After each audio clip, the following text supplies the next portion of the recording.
Hi all. I wanted to welcome all of you, and even though I don't really see you, I hope that we can sort of manage through the slides. And it is a weird setting that we don't see each other, and I don't even really know your background, your story, why you're here, and what are your expectations towards this presentation. But yeah, so nonetheless, I'd like to welcome you all and really thank you for being here, for your time that you are going to spend with me. And just to say that I do hope that no matter what's your background, no matter what's your experience level in technical writing, or whether you are just aspiring to become one, or you are a seasoned technical writer, you are going to enjoy it. And hopefully, perhaps, maybe, I hope you're going to learn something new. And then we're going to have some materials for the discussions that are going to follow.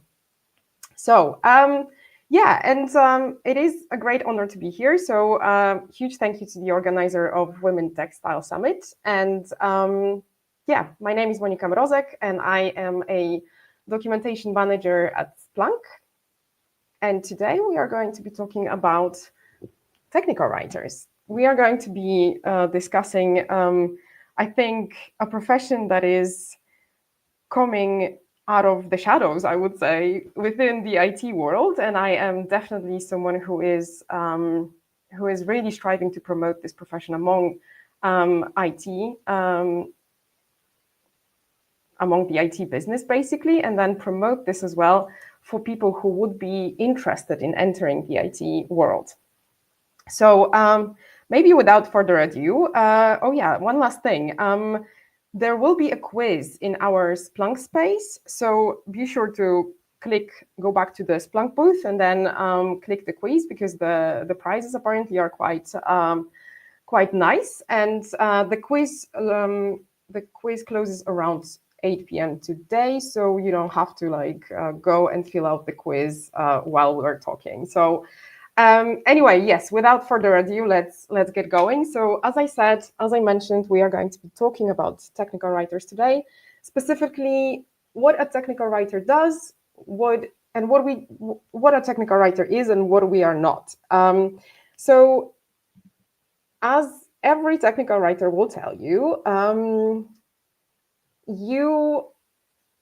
if you are a good technical writer, you should be able to categorize things. You should be good at categorizing information that you are working with. So as I did, I categorized our topics for the agenda today into three basically main buckets. And we will start with discussing the technical writers in general. So for example, what do you need to become a technical writer? And another thing that might be interesting as well is, how does one become a technical writer? Then we're going to be talking about what's the work like. So really, we're going to get into the nitty-gritty details of what does a technical writer do.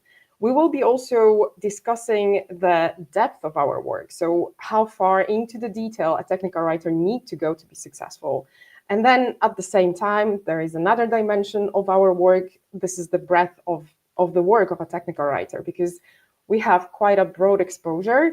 And then obviously it has its toll. So it is also something that needs to be mentioned and highlighted. As just previously said, it is good to categorize things. I couldn't come up with a category for this, so I called it everything else category, but it is a distinct category on its own. So the third category we're going to be discussing today is a common question, I think, and something that a lot of people consider. Can anyone write technical documentation? So we're going to dissect that. And then we're going to be discussing what we are not as a profession, what we're really not doing as technical writers. Then we're going to be closing with the notion, why are we unique? Because unique we are. And I hope that this presentation will prove this to you. Right. Of course, any good presentation has the About Me slide. So this is my slide about me. We will be discussing this in a couple of minutes. How does one become a technical writer? And as you can see, my educational background is really has nothing to do with technical writing. I graduated political sciences at Warsaw University quite some time ago. And then many years after, I finished the postgraduate studies in English and certified translation at Wrocław University. My professional career actually, as a technical writer, started early 2018. That was my first job as a technical writer. But before that, I held various positions in finance and insurance industries, also some managerial positions. But I was always the one who liked writing, and I really liked the English language. But especially at my time when I was working in finance departments, I was always the one who would be taking upon myself the duty of describing the processes or recording the processes. And as I said, in finance, you are doing things sometimes once per quarter or once per year even. So it is really important and crucial to actually have things recorded. And I always enjoyed it. I actually found it quite interesting how you can, like how you can cut down the onboarding or process steps, and how you can save the time for people who are going to do this next, or for example, for like new people joining your team. If you have good documentation or good procedures, then that really can make a drastic difference in you onboarding new members, or just trying to remember what were you doing half a year ago, because you need to recreate the steps. And then at some point, I stumbled upon a job offer, I think on LinkedIn, and it was called a technical writer. And I really thought, wow, so you can actually do this as a full-time job and someone will pay you for that. So that was it for me. I had my revelation moment and I really started digging into this. I started looking and researching about a position called technical writer. And I started applying for jobs. Obviously, I had no experience. And then there were also several interesting interviews that I had. But it is a topic for a different story. I finally was accepted and was successful and started my professional career as a technical writer at Unit 4. I was lucky enough to work with really great technical writers that actually taught me quite a lot about what I know now. Then from there, I moved on to Mirami, then to Aptitude. Aptitude especially was a very challenging product to describe because it had no UI while I was there. So it was posing a big challenge because you had to describe algorithms and basically the calculations. It was a huge insurance premium calculation engine, and you had to describe this just being so abstract. It was very challenging. Nonetheless, it was, very formative as well. And then I moved on to Ocado. And while at Ocado, I moved into a leadership position and became a lead writer. And from Ocado, I am now working at Splunk, as I said, as a documentation manager. Outside of my sort of office hours, I am a tireless promoter of, the value that well-written technical documentation adds to the product. And I'm also an active technical content community member locally in Wrocław. And I'm a public speaker and a co-author at techwriter.pl portal. So if you don't know that one yet, be sure to bookmark the page because it is interesting, regardless of your seniority level within the position, within technical writing, because there's always something that you can discover or learn. So anyway, after that, a bit of a lengthy intro.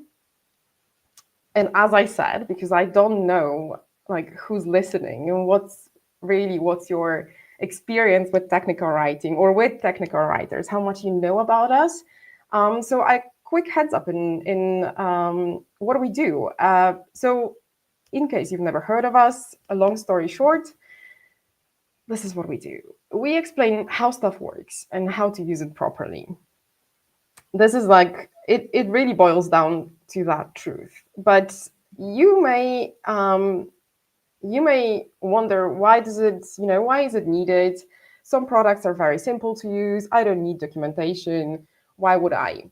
right? Why would I use it? So, I wouldn't be myself if I wouldn't include the memes into the presentation. So there you go. On the left-hand side, you see how someone really, really struggled to get this to work. And that almost looks like something that is impossible to do with the dryer rack, but it happens. So that's why we're here. That's why we are here, to guide the user, to take them through the ins and outs of the products, of various products.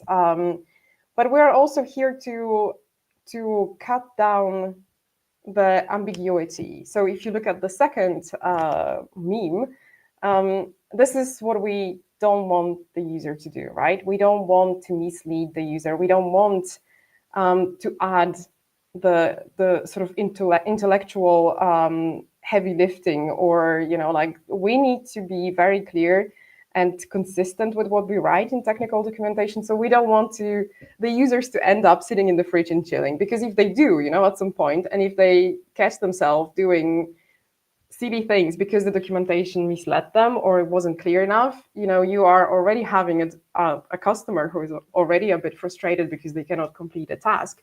And then your documentation was misleading, so they are double frustrated. And then they're not going to love your product, obviously. But anyway, so, leaving jokes aside, it is a serious business. And I like to bring up this example as something that really drives home the point that it is very important to have your product documented. If your product is complex enough, that it may be really important and it may be really crucial, or it can make or break your product, basically. So if you look at this story, it happened in 1999.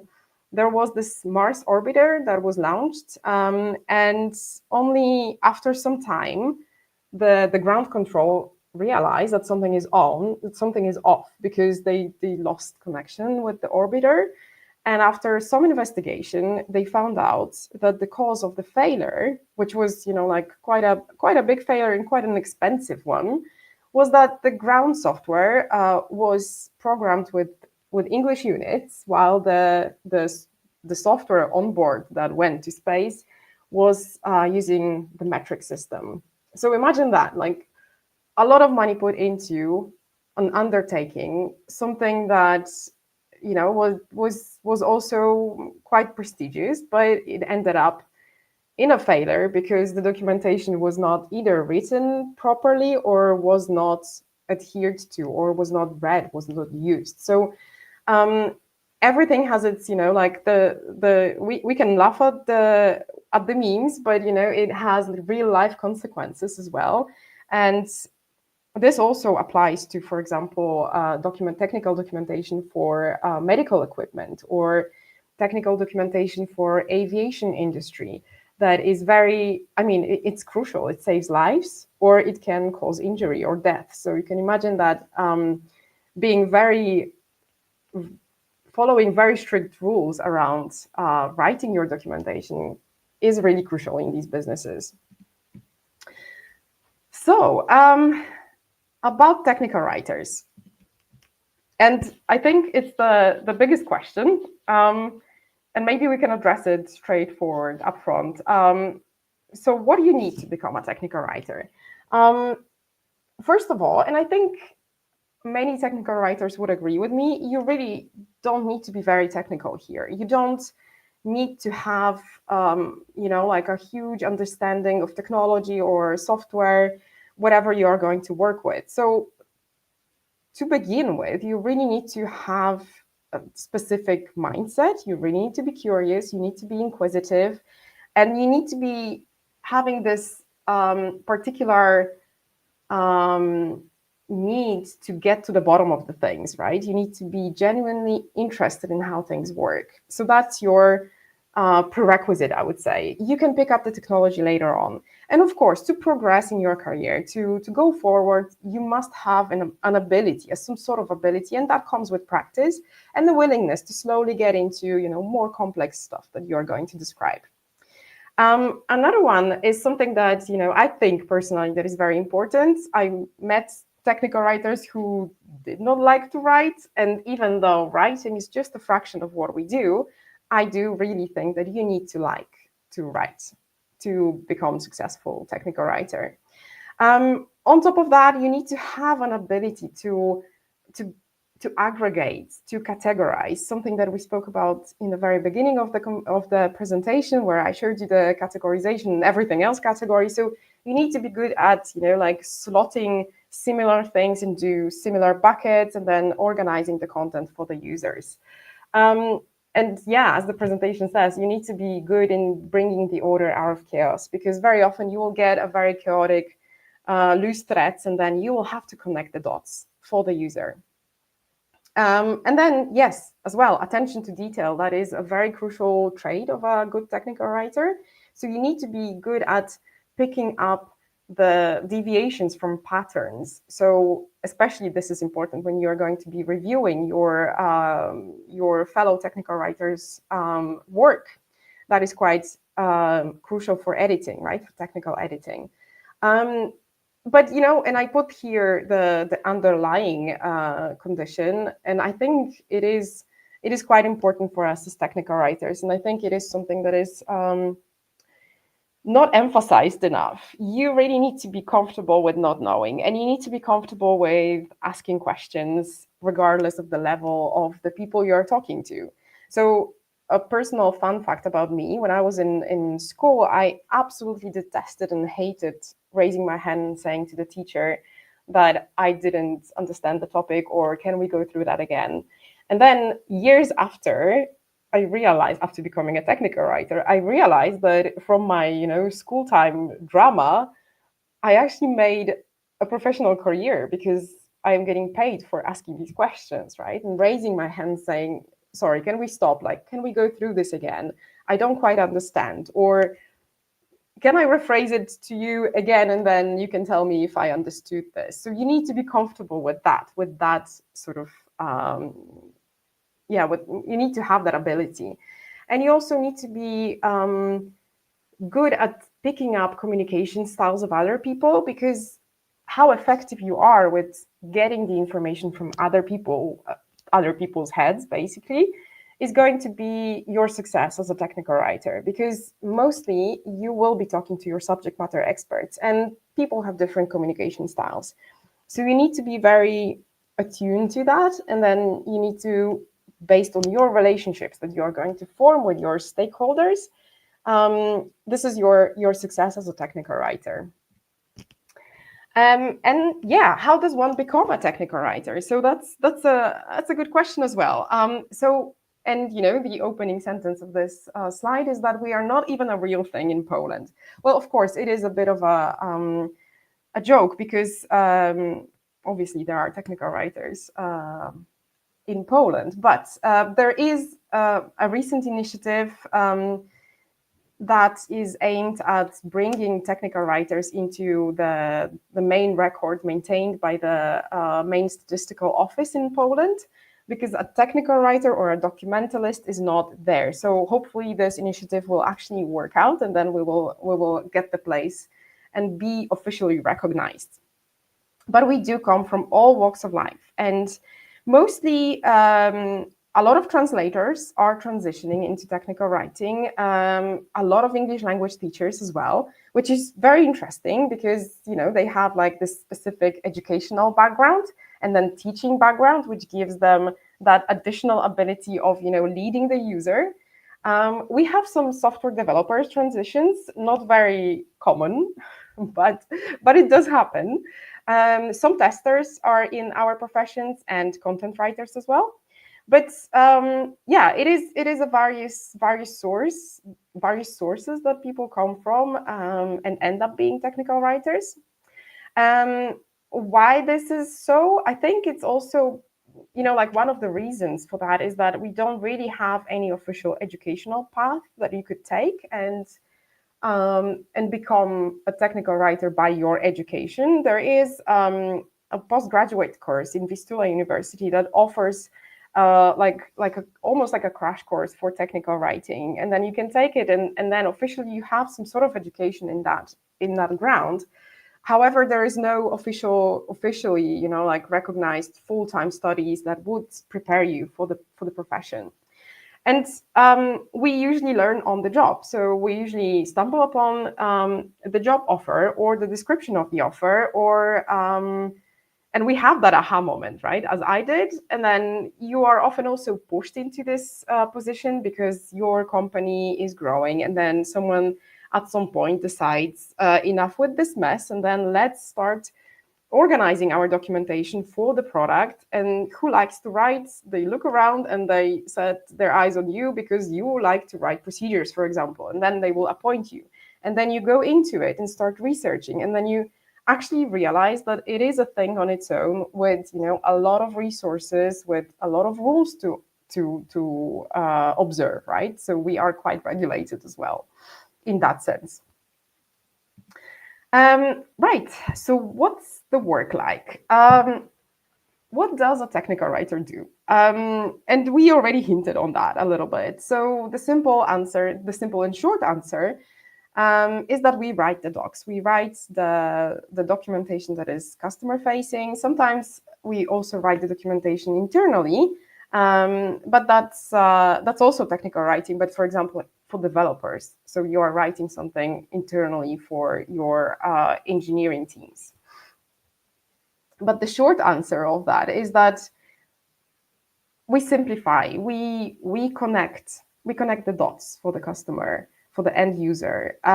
We translate the chaos, as I mentioned. We translate the complex into something that is comprehensive and understandable and accessible. And we translate the complex concepts into something that an average user would understand and follow. And we are also the user's advocate. So we do try as much as we can to walk in the customer's shoes, or in the user's shoes.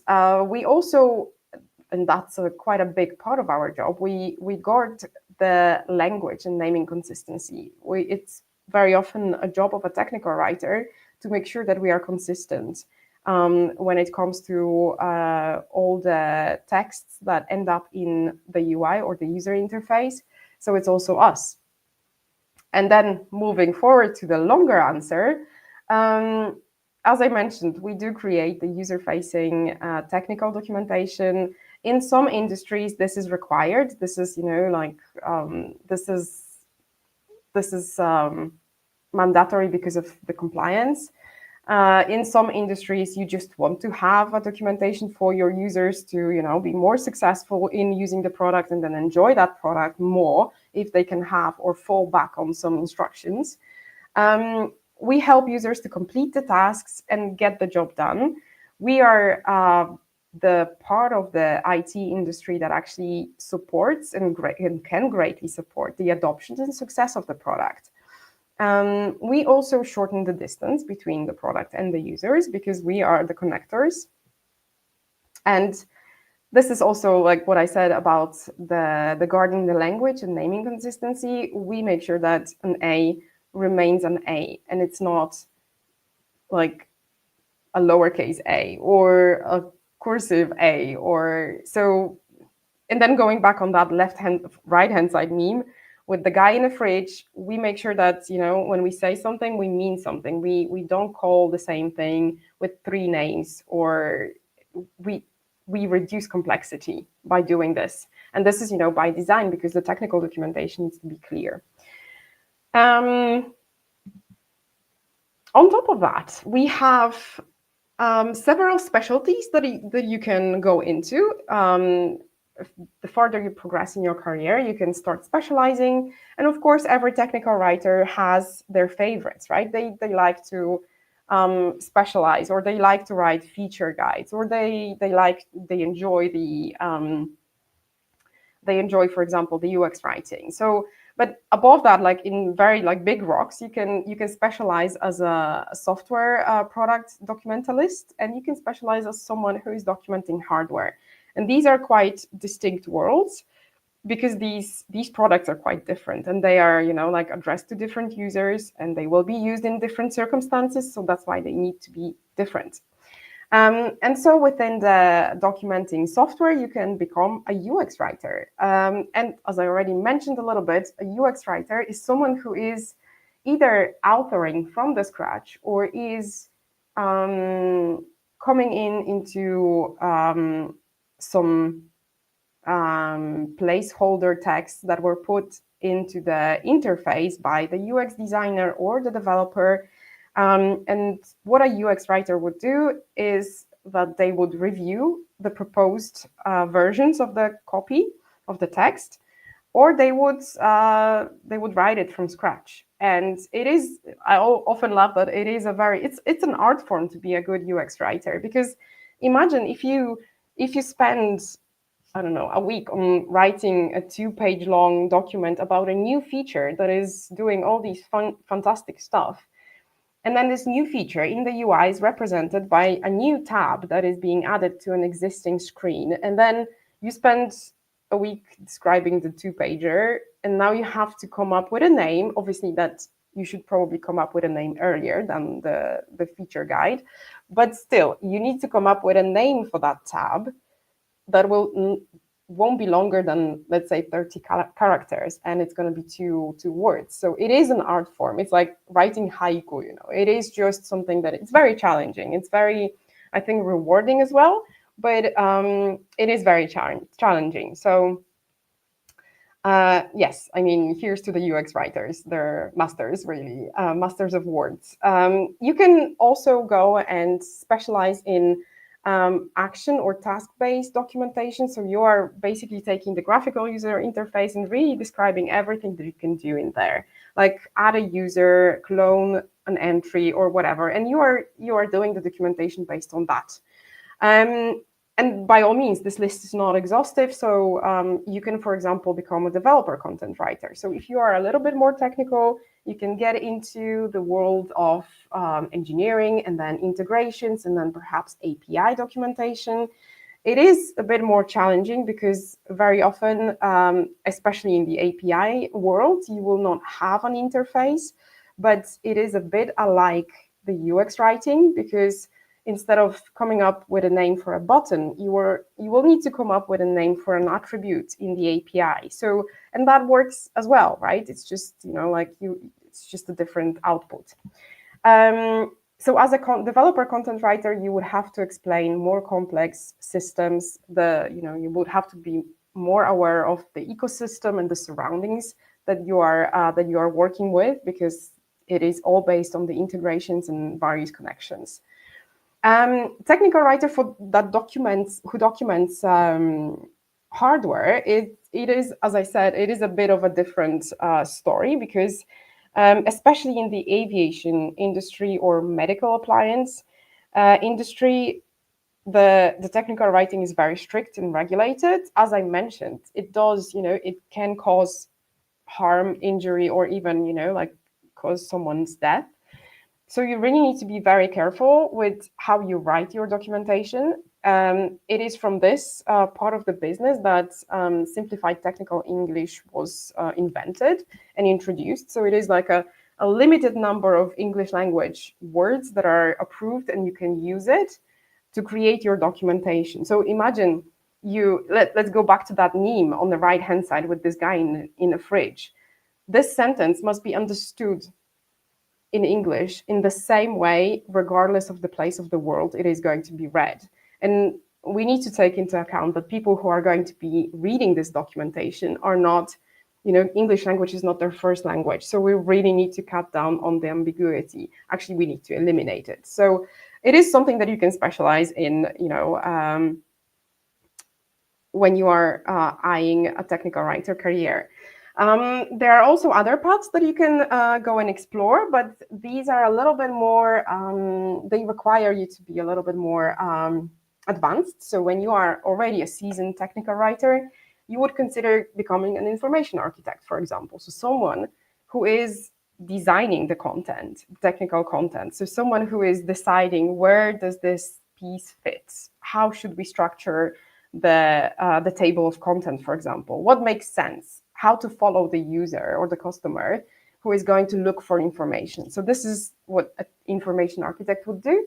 You could also become a technical content editor. And this is someone who is, reading, collecting the work of their fellow technical writers, and then making sure that it adheres to the style guides that we follow, and then make sure that the brand or the company's tone of voice is followed, and that there are no weird sentences. So someone who is really going through the work of other technical writers and corrects it, and like really guards the consistency, so it does not show when you are jumping from one topic to another.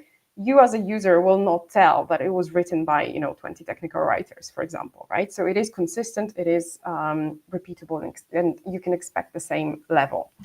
But, and there is a very big but, because the specializing, especially in the specializing in the software industry, is a luxury, and these roles are really few and far between. So the reality of every technical writer, or most of the technical writers, is that you are expected to be good at all of it and feel comfortable with whether UX writing or maybe content, developer content writing. You need to be a generalist, basically. So if you can specialize, if your company lets you do it, it's fantastic and it's great. But the reality is that it is rare anyway. And yeah, there's the joke I prepared. I mean, obviously, you probably read it already 20 times with different settings, but we can also adapt it to technical writers. So a technical writer, a UX writer, and an information architect walk into a restaurant. A table for one, asks the waiter. And that is, a great summary of what we just discussed, because you are really required to wear a lot of hats as a technical writer. Right, so the depth of our work, you really need to go quite deep into what you're describing, because you cannot describe something that you don't understand, basically. So that's very true, and that's very common. So you really need to dive deep into the topic, into the feature that you are working with, into the product. You really need to understand it. And you have to do your homework. So you have to research, you have to get all the materials from your subject matter experts, and really try to go to the bottom of these things. And sometimes we even go out and check in what the competition is doing. If they have their documentation publicly available, we would go and see how they are describing a similar feature, for example. So you really have to go deep and then go into the detail and really have a lot of conversations with your subject matter experts and try to understand what it is that you are going to describe. So when I mentioned that writing is just a small fraction of what we do, this is the majority of what we do. We gather the materials, we create a landscape, we plan a documentation, strategy for a given feature, for example. Of course, it takes, it doesn't take you a week to plan. You would have to do it quite quickly. But so you need to be really good at context switching, because that is what is required, right? Because you will need to dive deep into a single feature, but in 2 days you will have to dive deep in another feature. So that is also a downside of it. But what is really important for a technical writer is the process of arriving at understanding, because you are, as we mentioned, you are a user's advocate. So you need to walk a little bit in the shoes of the user. And when you are trying to understand the new feature or functionality, you will sort of step into the role of the user. And then your path to understanding is also very crucial for, it can help the user onboard the feature, because chances are that if you struggle with understanding something, chances are that a user might struggle with a similar thing. So yes, it is, if you sort of do your homework and then really prepare for writing, and then the writing is just a small fraction of what you do, your documentation becomes the better. It's just better for your documentation if you really do your due diligence. So that's the depth. We also have the breadth, and then obviously we collect the points of view and the views from a lot of different functions that work together on creating a product or building a product. So we work very closely with product people, with engineering, with testers. We should be working very closely with support and also with marketing. So we look at the product from multiple angles, and our task is really to put it all together in such a way that it is digestible, that it is consistent, and that it is understandable and brings value as well, right? So we have to operate on a quite a general level and quite a look at the feature from the bird's eye view, and we really need to be aware of the surroundings that the feature is being introduced into. And this is not to say that all the other crafts that are working on the product are not aware of this, but we must understand that as well, because we are going to introduce this into the existing documentation. So we have to be aware of what's going on around. So yeah, again, I'm not, it's not to say that, software developers are just chilling and then analyzing one feature for 2 weeks. But imagine that a technical writer usually has several of similar features at one time, right? And we really have to context switch, which is, the downside. And then that is the cost, right? That we are context switching a lot, and then that does not really that can really hinder your progress, because you need to be immersed into something to actually transfer the knowledge that you've gathered, and then you have to context switch as well, and then keep in mind all the complex features that you are working with. And yes, well, can anyone write technical documentation? So the short, simple, and long answer is absolutely no. And it is something that I think it's a common misconception about the profession, that you can just sit down and write how to use something, how to use a product. And that's true. I mean, anyone could write a piece of instruction. It is, it's absolutely fine. And, maybe it's going to be useful to other people. But the truth of it is that technical writers follow multiple rules and regulations. We have style guides that we have to follow. What we really need to do is to make sure that what we write is consistent, is repeatable, and it's the things that we introduce in the documentation, they must be reliable to the user. So if you are introducing, if you're referring to the graphical user interface, for example, and you decided to bold every UI element that you mention in your documentation, but then all of a sudden you use bold for an option in a drop-down list, you are losing the user here. You are introducing the friction, and this is something that really can create friction in understanding process. And then so you get the user into the moment of, why is it used like that? Is it a different thing because it is, or is it the same thing because it is written in the same way? So by the structure of the documentation, or creating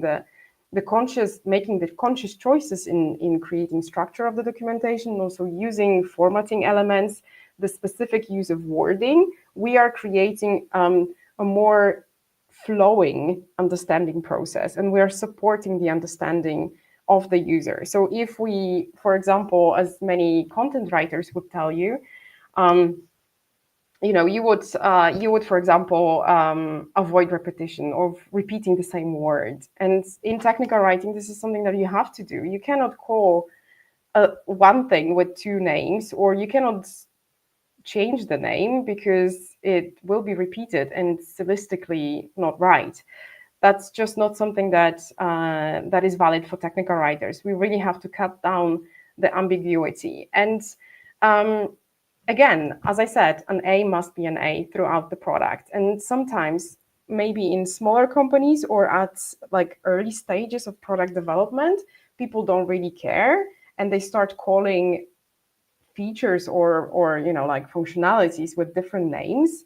And it is sometimes that you end up with several different names for the same functionality that internally is called like that, and then externally towards the customers it's called the other way. And then it is very difficult to actually marry these two and align. And it's a huge effort to when you become a big company already, and then that becomes a problem. So you'll need a technical writer to, like blow the whistle and really stop everyone and say, no, we need to talk about consistency in language, because that is something that supports understanding and supports consistency. So yeah, as you can see in this picture, it is literally, or maybe it is a bit exaggerated, but on the last picture here, the writing, yeah, well, we do write a little bit, but everything else is quite a big chunk of it. As the last one on this slide, I wanted to bring up and like again referring to the question, like, can anyone write the technical documentation? And as I said, yes, but it should not be called a technical documentation, right? It should be just instructions or whatever you call that, but it cannot be a professional one. And it is a difficult exercise to define quality. And I actually brought a book. If you haven't read this yet, I don't know if you see it. It's called Zen and the Art of Motorcycle Maintenance. It was recommended to me by a fellow technical writer, and I really enjoyed the book. It's deeply philosophical, so if you are into this stuff, I definitely recommend. And there is this exercise where the lecturer asks the class to define quality, and students cannot really, like pinpoint it. They're coming up with different ideas how to define quality, and then the lecturer, the main character, I think, actually shows them the examples of something of good quality. It was about the documentation or a piece of text, and then something of a bad quality, and they immediately notice the difference. So even if it is hard to define the quality, you will know when it's missing. So the good technical writer will provide you the good quality of the technical documentation. And yeah, what about the AI? This is a bonus slide that I that I added. I think that the artificial intelligence basically is not going to wipe us out. It is going to make us write differently, and I think for the good reasons. I am still researching it, but I'm really quite amazed about how versatile this is, and I'm talking about the jobs to be done framework. If you haven't heard of it, I definitely recommend researching. It's fantastic. It's very, very all around, and you can apply this to many different aspects. And if you think about why people access the technical documentation, so as we already mentioned, you already have a bit of a frustrated user who is, trying to get something done, get a job done, and they cannot do it on their own. So they have to go to the documentation, and then they open the docs, and they are met with, like lofty intros and high-level overviews that don't really tell you what it is and whether their question is going to be answered on that page. So I think that the AI will help us shift into writing about the jobs to be done. This is my take. We can talk about it later on, but I do believe that this is how we are going to change the technical writing. We will be looking at what's the job that someone can do with our product, and then in the jobs to be done framework, super interesting one, where you start with a job to be done. For example, I want to create a new user, and then that's your level, and then you ask the why questions to go upwards in the axis. Why do you need to create a new user, and why do you need to do that? And then you go into more broader fields, so you are going into more contextual information, for example. And when you ask the how questions, you are going downwards on the axis. And then, for example, so how you are going to create that user, and what else you need to do to add to that user. So I do recommend you to read about the jobs to be done, but that's basically what's my take about the AI. And if you ever played the role-playing games where you have the character who is going into the forest, and then there is a bridge, and then you have a choice to talk to the troll next to the bridge or just walk through the bridge, and what do you do, right? And that's the question: what do you want to do next? And then we will be maintaining the answers to really direct questions about the jobs to be done within our product. So we will cut down all these intros and general information. Of course, they will be still there because the context is needed. And for example, you can, one of the jobs to be done when someone is perusing your documentation can be, I want to learn more about XYZ feature. So I think it is for the better, and it's going to be more convenient for writers because we will be really focused on following the user with our technical documentation. Very quickly on what we are not and with whom we may get confused. So we are not technical content writers. And although we do participate sometimes in writing a blog post, for example, about the products that we are helping to build, we are not technical content writers. It is a bit similar. We have some overlaps, but it is a different profession. It follows different guidelines. It is not as strict as the technical writing. And then, although we sometimes overlap, this is not, it's not the same thing. Another one, we are not social media post writers because at especially smaller companies, you may get, as a technical writer, you may get confused with someone, okay, well, you're good with English. Well, then you're going to maintain our social media because we wanted to have a presence in English. We're not social media post writers. And I hope that it is now very, very clear that we really do different things. And the language that we use, it may not be, like as sketchy as, marketing oriented. So we're not that. We are not that, definitely. And we're also not translators or localization specialists, even though the success, especially of the translators, depends on how good the technical documentation is. Because if you need to start translating your technical documentation, this is very crucial. That for all the reasons that I mentioned before, which is the consistency of the language. When I say A, I mean A, and you don't have to guess. Maybe I meant something else in here.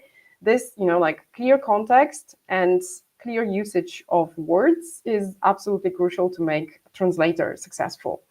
And yes, well, we do overlap with these professions like translators and localization specialists, but we are not that. We're not doing this.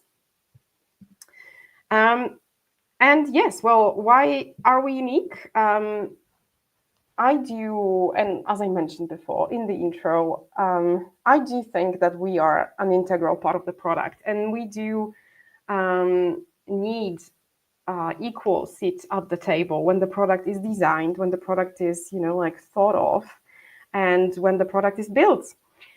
Because we do have quite a lot of exposure in the product for all the reasons that I mentioned, for the depth that we have to go into to understand it, and for the breadth, right? So we have a huge exposure into very different things that happened in the product, and that happen simultaneously. So we sometimes are the ones who are raising their hands and then saying, wait, but if we just team up with someone else across the room these guys are working on something similar, we can let's say save some money or effort, right? We can cut down the effort.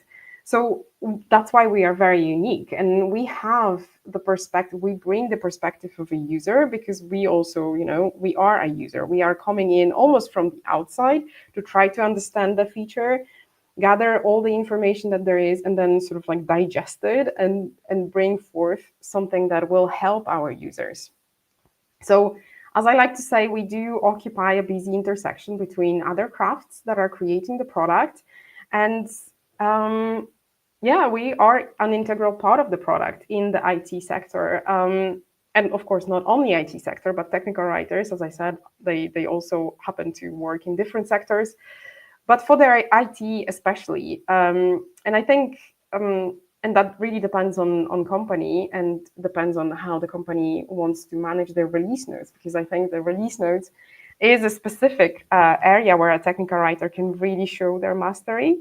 And it is super interesting if you are authoring release notes as a technical writer, because if you imagine like a production line, the product, gets built and all screws are going into, or other parts are being assembled. And then at the end of it, there is a technical writer who's just sticking a sticker with the release notes on it that can really increase the adoption of your feature, because the way it is going to be described, that new feature that you are about to ship, can encourage people to actually learn more, or can discourage them because it's going to be dry or technical, or it's going to be missing some key information about how to use it.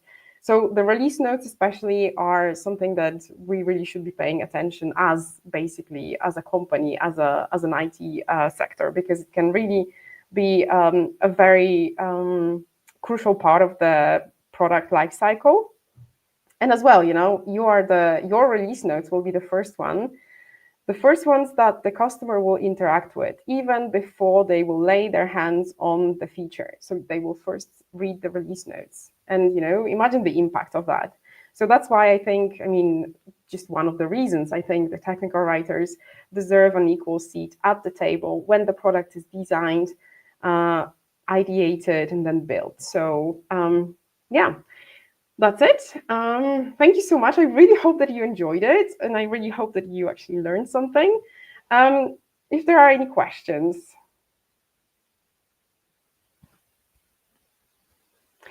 All right. To what extent does the work of a technical writer impact other teams, such as developers, testers, and UX designers? What are the challenges that arise from this collaboration? Wow. Okay. Well, that's a very good question. So it's almost like in a well-greased machine. We all have to work together because, our work is interdependable, and we as technical writers ideally should be included in the stages where the product is thought of or ideated and then designed. We should be included in these stages, and then we should be in close collaboration with developers. Product managers are, for example, our source of information a lot, and also the contextual information.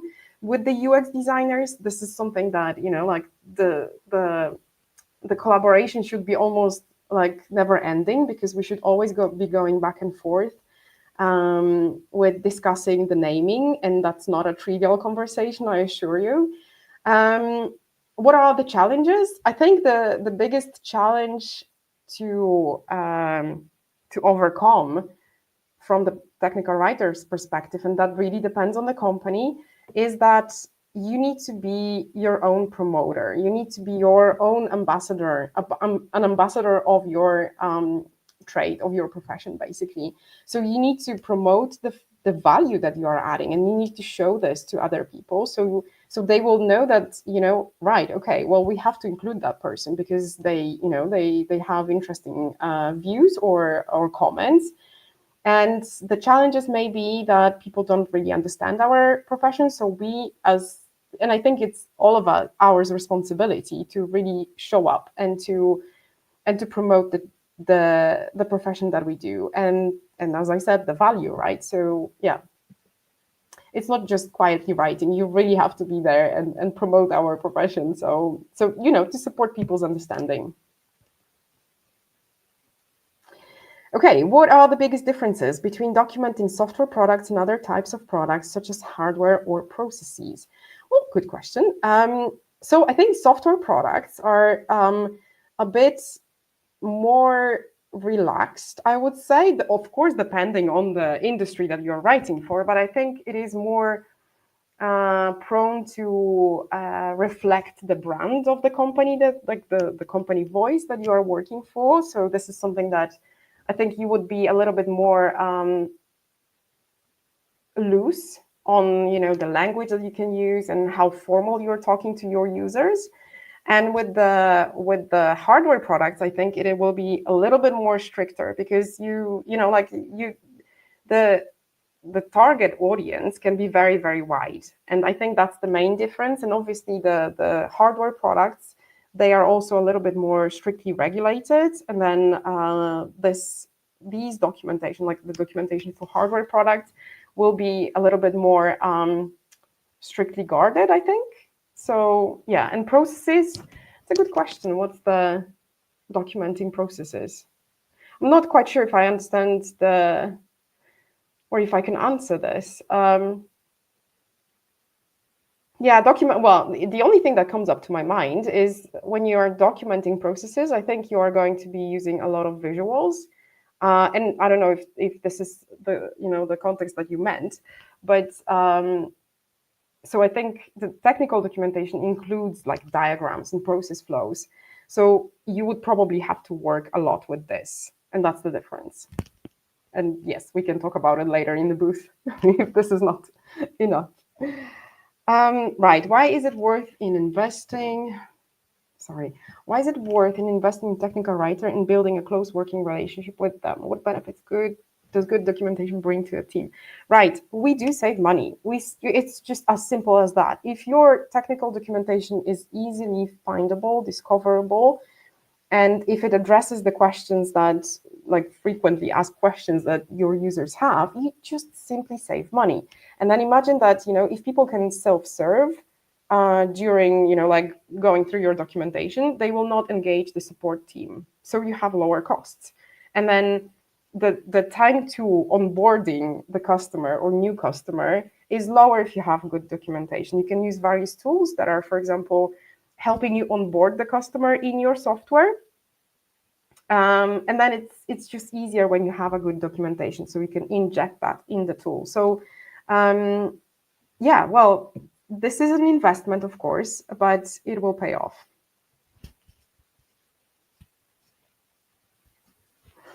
Hi, Isa. Oh, thank you. Thank you. Okay, great.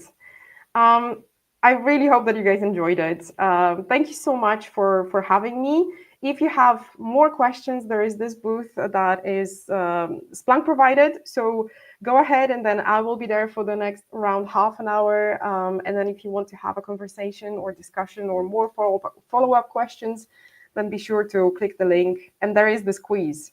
So yes, remember about the quiz.